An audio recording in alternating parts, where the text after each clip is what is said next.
ICE teaches you correct spine and pelvis positions for maximum stability. The next concept I want to introduce is one that I feel so passionate about, and that is the concept of having a correct spine. Now, there's a lot of things out there where they tell you to brace your spine or to tighten your abs.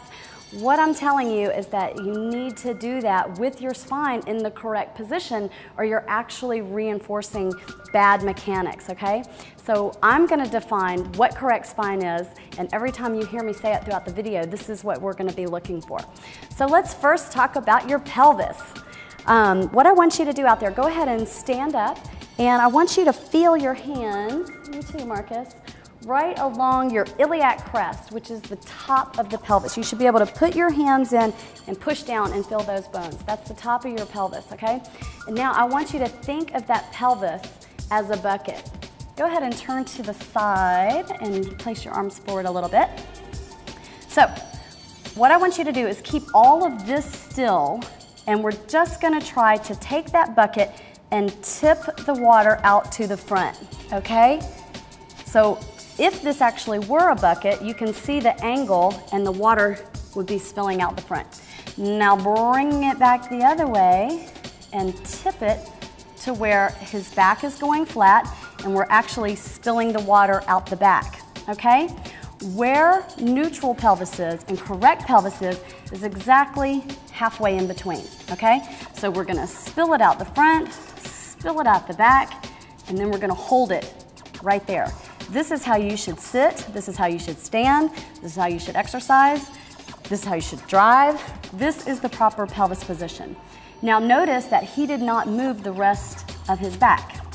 This is the foundation. Now let's talk about what goes on up the chain. Okay, so we've set the foundation, now let's talk about the rest of the building here.